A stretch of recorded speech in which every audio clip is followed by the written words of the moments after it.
All right, welcome to this edition of Doc Talks. We have another guest. Last time I guess I shouldn't say he's a guest. He's going to be a regular, Dr. Wood. We talked about some swimming, some shoulder mechanics. This week we are with Coach Ian, and we're going to be talking about, what are we going to be talking about? Weight loss, right? We're going to be talking a little about weight Yeah. loss. So Ian's had a pretty cool journey, and we really wanted to magnify and let him speak about some of the stuff that he's gone through.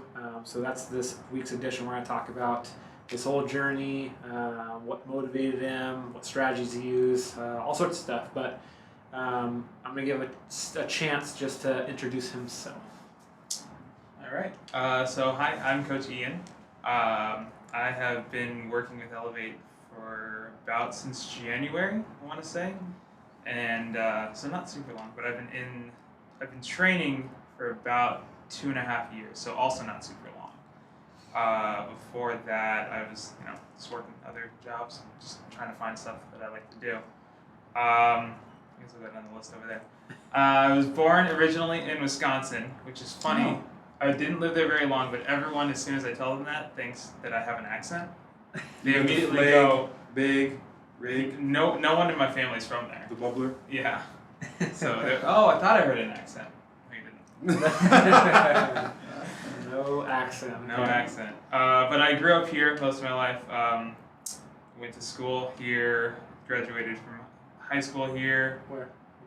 Graduated from Desert Oasis. Cool. I was the first graduating class of that school. Oh, wow. Yeah.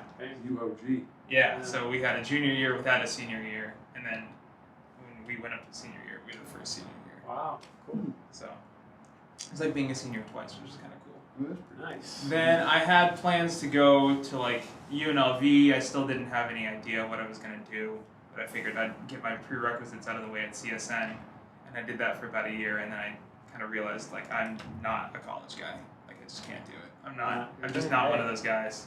Don't have to be. Yeah, so that's kind of where my like formal education ends. Yeah. But most everything I've picked up has either been on the job doing stuff like this, like hands-on learning, or just on my own, like trying to do my own research on things that I'm interested in, and then learning more from there. So I buy a lot of Definitely used seems like books. you're self-driven and all your stuff. So, he's speaking about kind of his research in certain things.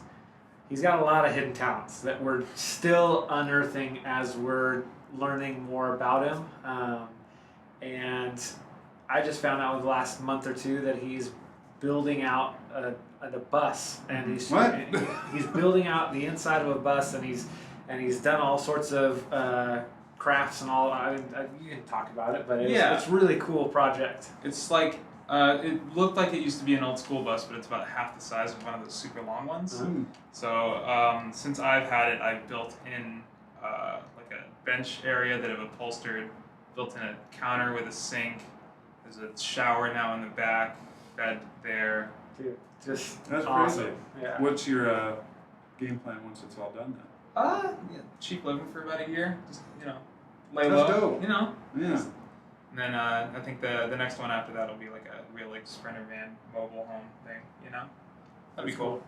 Yeah. So there's that. He's in a band, right? I am in a band. He's an endurance guy. He's done multiple. What are the other races? I Tough do. Mudder? Yeah, Tough I've done Tough Mudders. Mudders. I've done Spartan races. Spartans. He qualified for bigger Spartan races. Yeah. So last year, I guess you could say this year is last year also, but so last actual year that happened was my first year running competitively, and I made it to the North American Championships, and then from there I got an invite to the World Championships, but I just like wasn't really happy with how I performed at North American, so I just passed on that and give myself some more time to train, and then this year happened. And Now then, you got even more time to try. Right, I know. and 2020 happened. Yeah. At the rate you're going, if you give yourself 30 years, you're going to be doing beer commercials. I know, right? Yeah. That's it. For better or for So worse. yeah, I mean that's as much as he's told you there, we're still learning stuff. I'm sure we're going to learn some more hobbies and talents from him. But what we're really wanting to focus on today is more about his journey on weight loss so you guys can hear about it, be inspired, be motivated. So first on the list, let's just kind of outline a little bit of like just the stats on what you accomplished, because I think that's it's super impressive when you actually hear some of the stats and the numbers and timelines and stuff. Yeah, so maybe just out of high school I realized I was like pretty big. Like I always thought I was big, like I knew I was big. Like maybe like second grade I realized like I was like the biggest kid in class. Yeah. And that kind of just went throughout all of school. Out of high school it didn't really bother me, I guess, or I didn't think about it too much. A couple of years after that is when I realized like it's getting to be a problem. I think I was around 310, 315 at my biggest. Stand up. Stand up. That is crazy because he's teeny. I mean, that's pretty impressive, but that just shocked me when I heard the number. I know when I saw the picture, I was like, Yeah. same person. That's yeah, cool. That picture that we put up on Instagram is from my high school graduation. Yeah. So, which is also like 10 years ago, so that hurts me inside out. Yeah. So then once you got to like I guess what was the catalyst that you knew? Because obviously you were aware that there was something going on, but what was it that was like, man, I got to do something about it and let's get this going?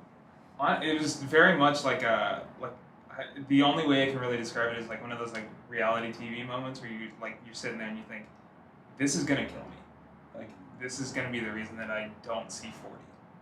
Jeez. So That's real. yeah, like sorry to jump straight into that. No, that's I safe. don't like it. Like I always, like as far as I can remember, I was always noticing that was the biggest person in the room. Like any room that I walked into, like there was no question. There was a lot of there were a couple of limitations to things where I like just couldn't move very well. I was always tired.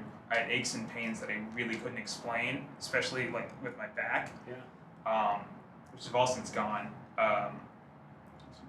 Yeah, I can ride roller coasters, so that's cool. You ridden before? No, there was one or two times that it was just a little too big. Mm. And Wow. there's some like bungee jump thing at the Circus one time that had like a strict weight Really? limit. Yeah. Wow. Yeah, I guess you don't know what, like. Yeah, Those little things it like wasn't that, it adds advertised up. like that. Yeah. So, and I also had a lot of friends that were like pretty near my size, so I think that's like where we all kind of we didn't realize anything was wrong with us because we were all kind of like that. Just like feeding off each other. Yeah, and we didn't do much when we were together anyways, other than just do nothing. Yeah. So when I started losing weight, I was also very lucky because once I lost the majority of my weight, they decided to also do that. Well, that's cool. So I Catalyst. That's cool. yeah, so I've been able to like maintain a lot of my same friends, and we've Awesome. all kind of gotten healthier together. Were they fairly supportive of you when you kind of started down that path? I wouldn't even when I first started, I wouldn't say that I was like telling anyone that I was doing it. Mm. Because there had been a couple of times where I tried before, like we tried that like the Weight Watchers thing, we tried the whatever yada yada, and I would like say I was gonna do it, and then it would last a week or two and it'd drop off. So I figured if I don't tell anyone that I'm like really trying this time, like if it goes wrong, no one knows. Wow. So Jeez. That's good. Well, I think it's cool too that this wasn't your first attempt, but you just kept, like, even though you had failed in the past, Mhm. it didn't lead you to stop this go around. So that's awesome. That's really big. So then, what were your steps that you took early on? It was really like I had no idea. I didn't know anything about nutrition. Like my parents always bought like healthy food, like it was like wheat bread and non-sugar cereals, things like that. So I feel like I really sought those out outside of home. But that was the kind of the first thing that I stopped doing. Was I immediately stopped drinking soda and I stopped eating fast food, and like those two things alone, like really helped the dial like turn back on it. Plunged pretty quick. Yeah, like there was a pretty immediate change. So I started losing a lot of weight even without like exercise. Like I had a Yeah. bike and I would ride it around like twice a week, but it was really primarily like just not even eating like super healthy. It was just like not eating as bad as I used to. That's crazy. I'm sure that's probably just started making things feel better in your body though too, right? Yeah. You said you got rid of back pain and then aches and stuff like that. When did you start seeing some of that stuff diminish? Honestly, it was just like I didn't realize it was gone until like I did something that I like usually have to brace for. Yeah. Just like any kind of like turning around, like trying to reach my like mid lower back, and I like it was fine, and I didn't realize I had done it without any pain until like a couple seconds later, and I went, oh, I can get that. Cool. It didn't hurt. Yeah. Amazing. That's cool. I mean, those are the little things that I think people almost take for granted, or they don't think of as a big milestone. But I mean, little things like that have to be like hugely freeing for you. It's weird how comfortable you can get with like a very chronic discomfort. Yeah. It's like your life it just before is. that you felt like was that's just normal life, right? Yeah, exactly. You're accepting pain. You're accepting the current state that you're in. And then it was, I mean, I'm sure it was eye opening after you started feeling it all on your own. That's crazy. Yeah. That's just crazy to think. So you used the strategy of eliminating some fast foods, eliminating some like drinking a lot of calories in terms of like sugars and all that kind of stuff. Did you ever get on anything that was like very regimented? I mean, most of the diet stuff that I do is largely just elimination. Wow. Just kind of like one thing at a time. Never huge jumps because I didn't want to have to like backpedal. Oh yeah. So or like stop so if you went from nothing to Weight Watchers and that like completely changed everything. Right, It makes it yeah. like really difficult. yeah. But I mean, I think you already know now. Like I'm vegan now, Yeah. so like I've gone. I mean, you're talking all the way. now. Sorry, I know a little bit about Yeah. you, but So like now I'm fully vegan, so I don't eat dairy, eggs, meat of any sort. But that I think I started it for like health reasons, but I really like the way like I just feel with that diet, so it just makes sense for me. Like I think that everyone's got like a diet that works really well for their body, so I wouldn't say there's any one thing that works the best. Yeah, and I think we'd all echo that. If we're talking about rehab programs, we're talking about diet, nutrition, we're talking about any of that kind of stuff. There's always going to be you evaluate the best thing for that person, and you've probably worked with tons of people that you don't make them do this exercise, you make them do this exercise, but it still gets them to that goal though, right? Yeah. That's cool. Yeah, I mean, just individual attacks. I think that's great. Yeah, it's the small little jumps, like especially you can see it with like fitness and stuff. But it's like that way you can kind of get those little milestones. You get like a little victory every time, and they just kind of add up. So at some point, like you stop even noticing like the pounds losing or like the inches going away, and it just becomes natural until you kind of like I just kind of reached a really easy maintenance weight. Yeah, it's is just what I'm kind of at now. natural. Yeah. So. Yeah. After you did, so vegan now, first step was eliminate pops and fast food. Like, what were the next things that you eliminated to where you got to the point where you're vegan now? After like the fast food and the soda, I would say it was probably like the fourth or fifth meal that I was eating in a day that I didn't need, especially because I used to work.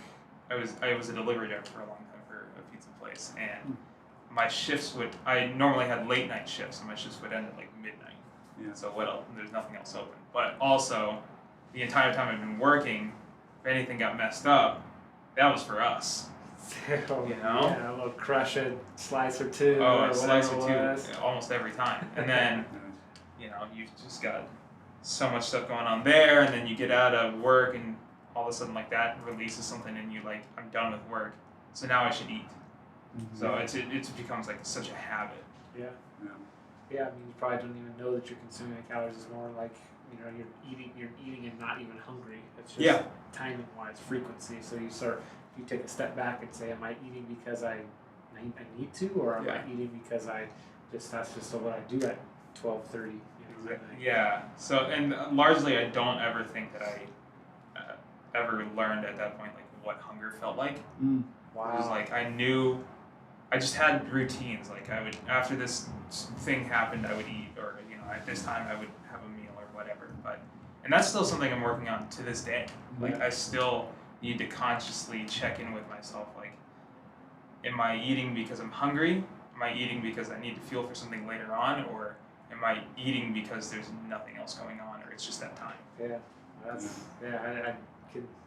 I've had those times. I mean, I think everybody's had those times where it's like, oh, just you walk in front of the cabinet and open it up, and then you're like, wait, what am I doing here? Like, Work from home is rough. Yeah, Work from home is I rough. bet COVID's probably turned that up a couple of notches. Yeah, I mean that's one of the first habits that, like in the nutrition coaching stuff that we do, that we work on with people is when you're eating, are you aware that you're hungry? What does that feel like? And hunger is a distinct sensation. It's usually noise in the stomach and it's in this pain in the stomach. But if you get like this gnawing at the teeth, or you're just like caught in that rut of, if I do this, then I eat this, like that's something that we need to all differentiate. Yeah. And that can be profound once you get to that point. Yeah, exactly. Yeah.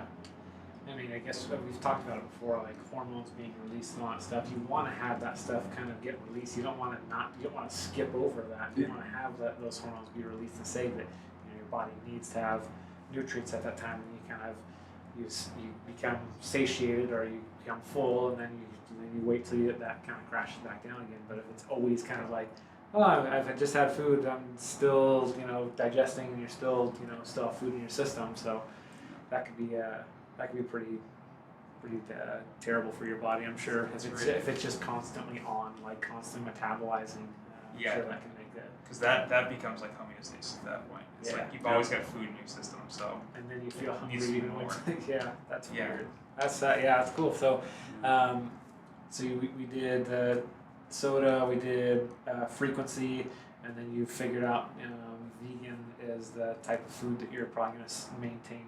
Yeah, you're going to take that I think so, for a long time. Yeah, I mean, I don't have any problems maintaining it now, and I don't really foresee. Like, traveling to these smaller places for races and stuff makes it a little rough, but it's honestly not a big deal if I have to eat just like a garden salad, or if I bring food with me, it's not bad.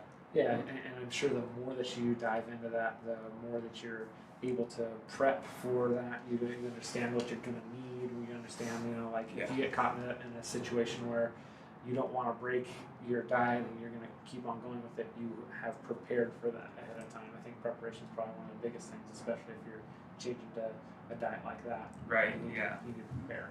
Yeah, well, I mean, preparation in general is just huge, especially even if I wasn't vegan, like it's what we do is like we're working for very, very long hours. Yeah.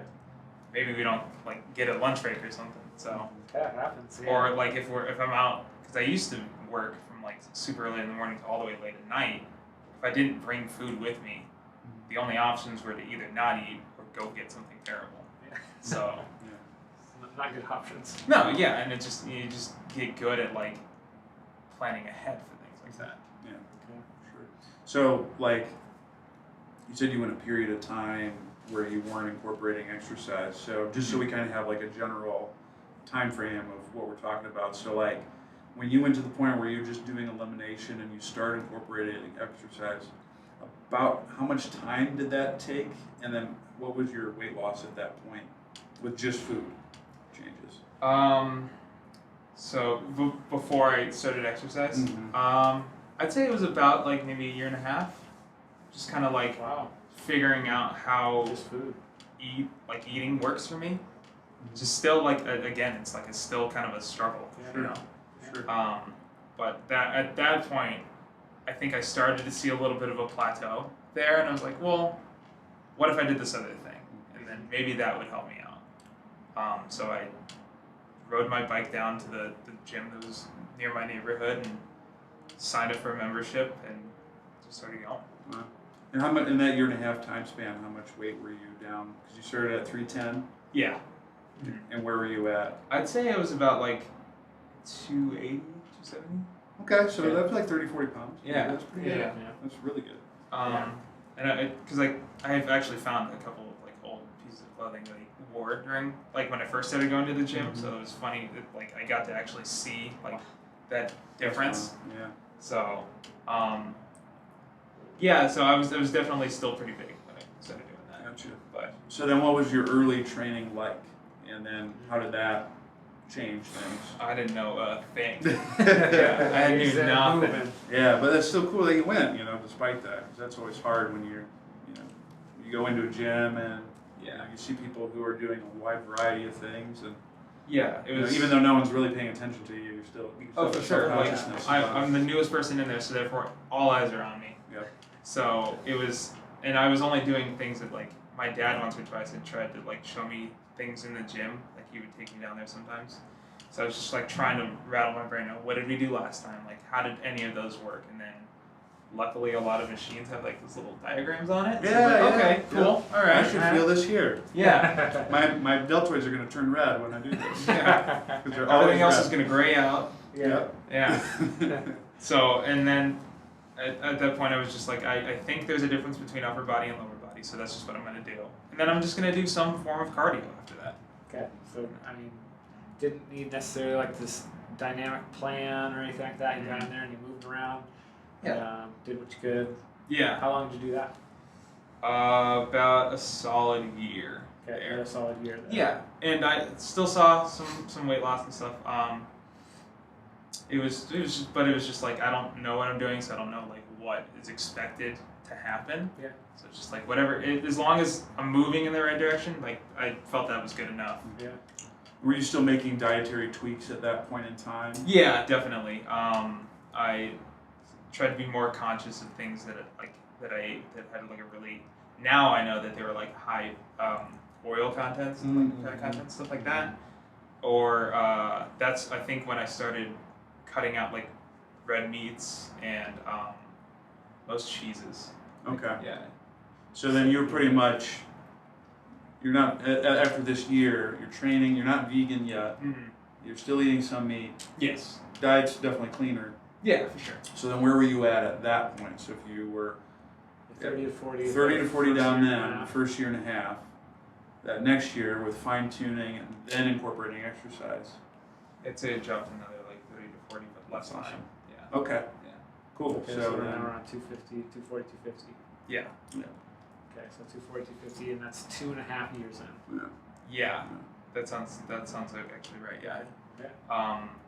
And then after that, But it's maintained. Like it wasn't like you weren't going all over the place. It was pretty steady. yeah, I for that portion of time, I was very much like only headed in one direction. That's right. That's huge.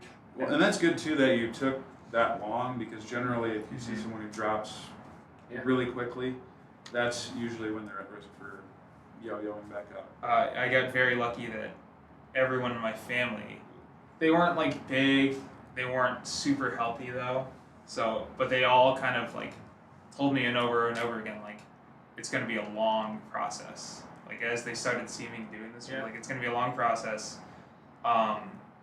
If it happens super quickly, like something's wrong, like, and it's not sustainable. So. Yeah, you're using the wrong, or that's a supplement that you shouldn't be using. Yeah, and I never, the thought never crossed my mind for longer than a couple seconds to ever seek out anything like that. Yeah. Because I didn't want to have to use any of these like external tools other than just like what's available to me, you know? That's cool. That's, I mean, it's not common for people to think like that. I think nowadays, I think we have a lot more of the, now we want it, we get so impatient, we want to see the results, and, checking boxes off along the way. I think that can help with feeling accomplished.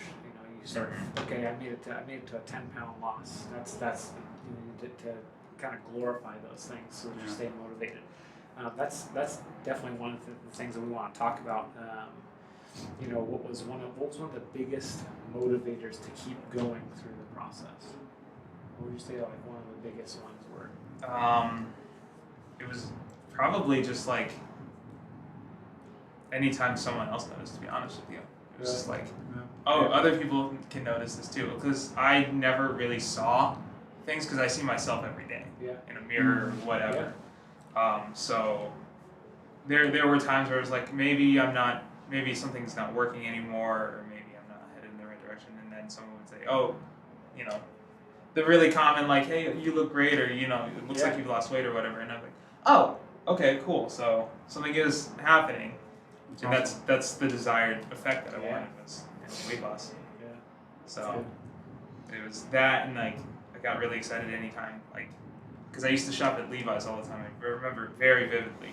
There was one style of Levi's that I always wore, but my size was at the bottom, all the way over to the right, because it was like gridded out. This is awesome. So you had like a built-in tracking. This is of like, it. it's your steps right there. Yeah, that's cool. So as my waist size got smaller, I could slowly start moving left and up.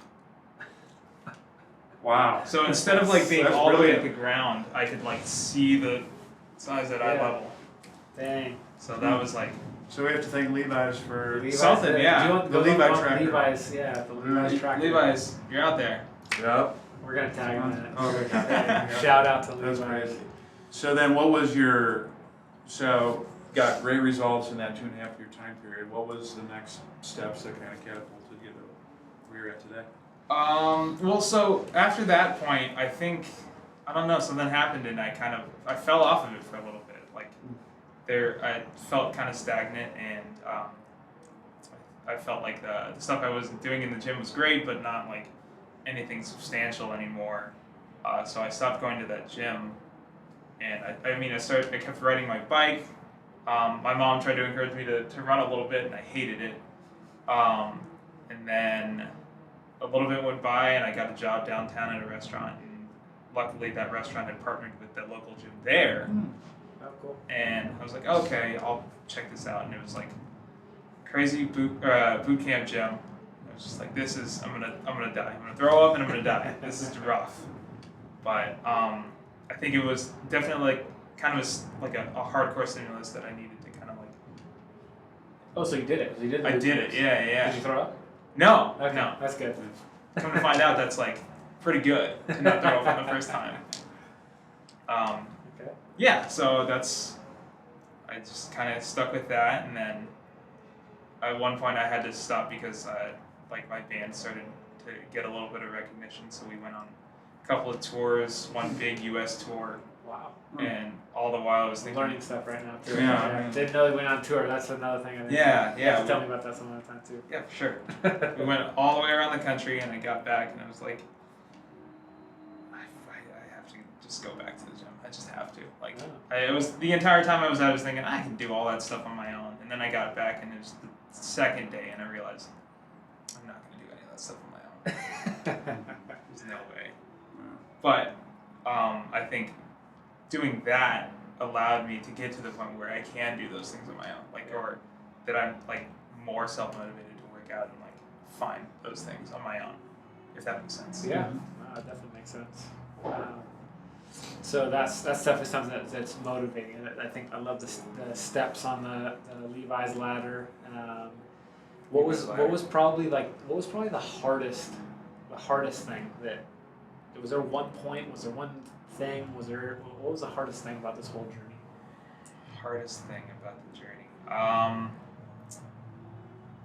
It was just a lot of like really just trial and error. Like I cannot stress how much I didn't know about what I was doing. Yeah. I I really just had a hard time figuring out what I was doing, and then still not like really telling anyone like this is my plan, this is what I'm gonna do. Yeah. So like it was really like I was going at it alone the entire time. Mm. So I just didn't really know how to approach someone or even tell someone like, hey, this is what I'm doing. And so I had to like really keep myself accountable, and it didn't always work. Yeah. Do you think that was one thing that you would change if you did it again, or if you had to do it again? Yeah, probably. Yeah. I most definitely would have seen like at least quicker results if I had someone to at least like monitor with me. Yeah, someone to keep you accountable or to vent to. Saying it's hard. Yeah, it's hard, and Yeah. Yeah. I'm sure Exactly. I'm sure there's a lot of frustration along the way and confusion. So And I just didn't come across anyone who was doing what I was doing. Yeah. So there wasn't like I couldn't just like bring that up casually in conversation because no one else is doing that. Yeah. So just like, all right, I'm just figuring it out then. That's cool. So then, boot camp, tour, Tour. being all famous and stuff. Mm-hmm. At what point did you start to? Because you kept saying I didn't really know what I was doing. I guess when did you get to the point where you like knew what you were doing and it kind of got you to where you were today? I figured I knew kind of what I was doing when things that were coming up on the whiteboard at like that boot camp was like, oh, I know all of those things and I know how all of those work and I understand the models and everything like that. So, like I wonder. Get regular. Yeah, exactly. So I got really used to all that terminology and stuff, and then from there, I kind of focused on what the coach was doing at that time. It's like, oh, that's kind of cool. Like, I have a lot of fun doing these. I wonder what it's like to be on the other side. Because as I got better at it, I would notice that I went from like the worst person in the group to like one of the better people, and new people were coming in behind me. Wow. So it was almost like, it was literally like the point where it was like, I actually know what you're doing. Like, I know how that feels. So I wonder if I could maybe turn that into something that I could do. You know, so it was kind of a fluke that I ended up talking to the owner of that gym. It seemed like almost on a whim, he asked me if like I had any aspiration to do that. And so I told him, yeah, no, I would do it, like Wow. for sure. And so I started working there behind the desk, working on my certification at the time, and passed the test, started working. Wow. And so then when you officially became a trainer, so just chronicle, is this like 4 or 5-ish years? Start to finish? Closer to 5, 6. 5, 6. Yeah. And so after years 5 to 6, where were you at? Starting at 310, by then you were Probably just under 2. just under 2. Yeah. Okay. Yeah. Yeah, I mean that's 110 pounds. still 110 pounds. Where are you at today, if I may? I sit around like 170, 175, something like that. Okay, so we still got 30 pounds left to go in this story. So, And it's not Where did something that come? Yeah. like I can't weigh myself. I'm just not one of those guys. If I see numbers, I know I'm gonna want to get in there and like start tweaking things again to make them go down. So it drives me more crazy knowing where I'm at than not. So that's why you've always said kind of roundabout numbers. Yeah, Or- it's just like okay. you know, I found that external metrics work a lot better for me, as far as just like keeping me Visuals. sane, you Yeah. know, about it. Because I know if I like weighed myself, I'd get really into it, and then I would weigh myself far too often. Even though I think I knew back then, but I know now for sure that like weight fluctuates a lot, oh yeah. even just day to day. So like that would just drive me nuts, knowing where I was. Yeah. So I try to keep those external things like clothes fit me better, or That's like huge. I can move really well. Like I can enjoy movement and stuff like that, or you know, I'm pain free or things like that. Running's comfortable kind of thing. Yeah, exactly. When did you start Running's that? never come. Well, yeah, that's very true. I think it's comfortable. It does? Wow. Right around like the hour 20 mark. Oh. Never done that. When did I start running? Mm-hmm. It would have been, I think actually running about 2.5, 3 years ago. Okay. Yeah. Got you. So it would have been like as I got back from that tour, going back to the boot camp, and then I wanted to do a Tough Mudder. That was the first thing I wanted to try out, which was like completely out of my comfort zone. It was outside, it got super dirty, and I hate my hands being dirty. It's like I don't like it. Something about it. So I figured, oh, that's. I think I've accrued all this fitness, and like I think I can keep up with that. Let's see. So a friend of mine actually did it with me, but I remember like I need to like be able to do a 10-mile run, or at least of some sort of like run, walk, jog thing.